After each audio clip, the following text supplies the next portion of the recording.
Luto tayong pinakbet mga ate.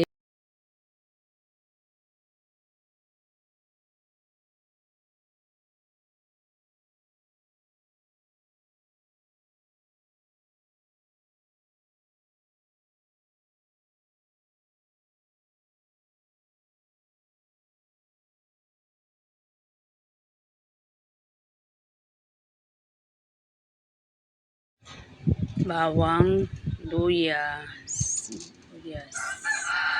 Ang isa tayo ng baboy yan. Luto na po mga ating.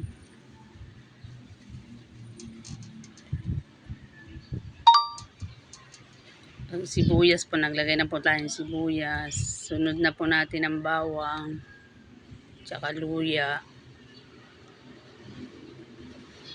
Halo-halo po. Lagay na po natin ang kamatis.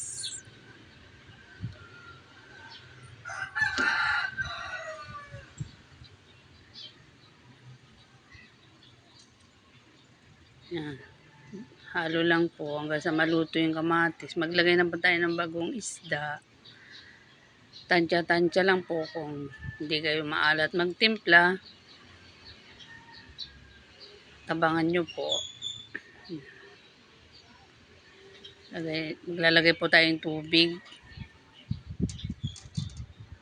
Kamote po ilagay na po natin.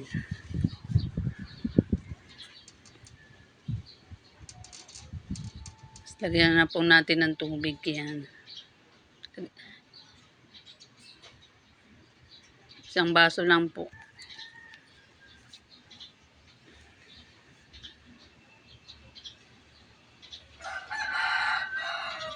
Tapan muna natin. Bantay nating maluto konting kamote.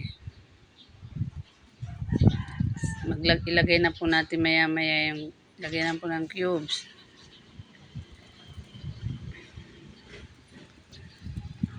Lagyan mo ng sitaw, sigarilyas,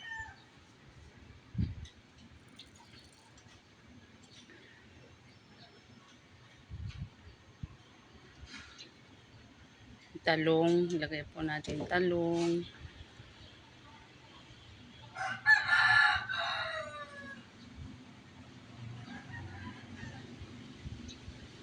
okra. Panghuli na po yung palaya. Pag naluto kasi masyado yung palaya, mapait. Mapait ang sabaw. Sili. Yung pong siling yan, di po maanghang yan. Takpan na po natin. Yan, luto na po. Salamat po.